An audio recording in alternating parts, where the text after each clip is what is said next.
What I want to do now is I'm going to Alt click on the mask so I can see what it looks like. Look at this hair, it looks awesome. This over here looks awesome. Remember the top of the car where it didn't look so great? I'm going to show you what we can do to fix some of that. Now when I zoom in and out on my tablet, you see these little dots on my screen where my fingers are. Just so you don't get confused, that's what that is. Now I can make adjustments with tools on my layer mask without affecting my actual layer. So with it selected and visible, if I went to my dodge tool and I wanted to brighten these areas that are white, but they're not white enough, because remember, I don't want a gradient there. I want it to be a pretty clear and smooth line. I can use my dodge tool to lighten these areas without having to do too much work. It's going to give me a pretty great result.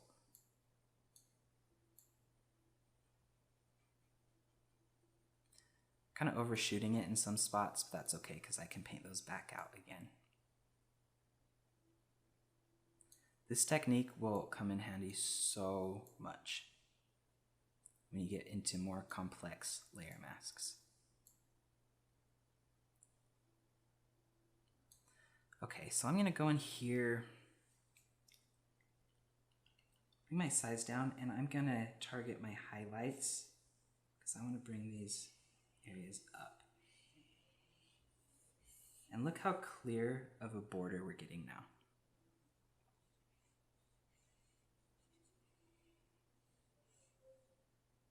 I just want to simply paint this area with white because on my main layer, it wouldn't make sense if that wasn't showing through. And because it's black, the dodge tool isn't going to do much to help with that. So make sure I have white here. And I'll just, oops, bring down my brush size. I'll just paint this back in with white. I could paint over my layer with white where I'm going over it with the dodge tool. I could just paint it with white. But doing that freehand might allow me to make some mistakes that I just don't want to have to deal with, because I know that I don't have the steadiest hand. I'm going to paint out some of these areas where I added too much with the dodge tool. In these areas where I use the dodge tool, I've added too much onto these dark pixels. Remember, I want a clear border. So I'll go back to my dodge tool now. Just right over these areas, make it completely white. Then I'll paint with black over these areas that are kind of difficult to see, to just get rid of those completely. And this is one of the main reasons any composite photographer will tell you to get a graphics tablet, because this would be so much more difficult with the mouse, and we want to be able to be as specific as we need to be. All right. Now take a look at that border. It looks so much better than before. And if we go to our image, we can see now we just have a clear and smooth border at the top of our car. Now, let's take a look at this hair. I'm going to use the dodge and burn tools in here.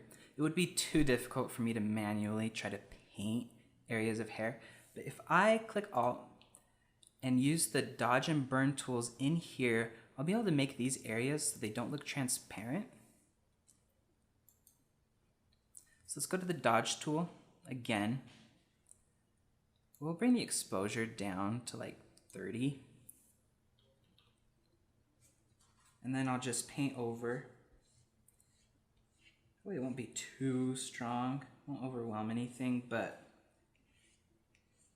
you can still go over a little bit. Just brighten these up.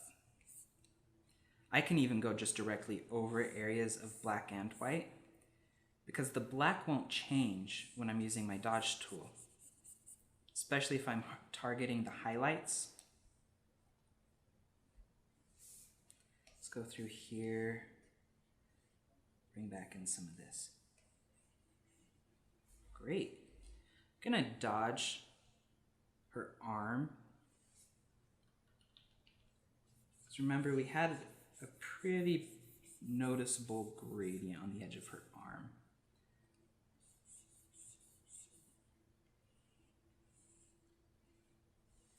This area looks great.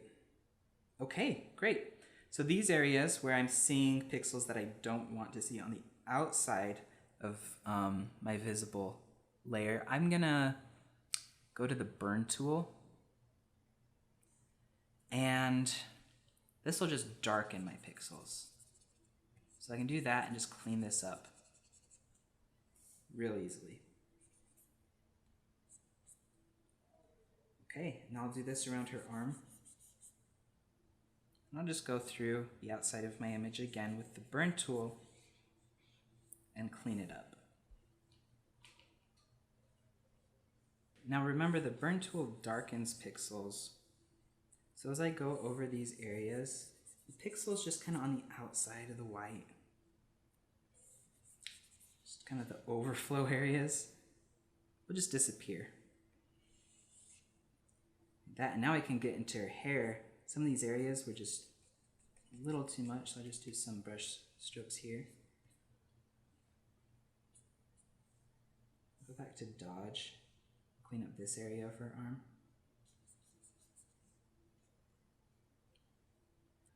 Okay, so I'm just double checking to make sure everything's pretty clear. Great. Now, when on my tablet, because it's a touch screen, I can rotate my image. You can do this by selecting R, and it's a rotate tool. It doesn't rotate anything in your composition at all, just how you see it. And if ever you do rotate it and you want to reset it, just click reset. Okay, so let's see how this looks. This is great. I'm super happy with how this has turned out.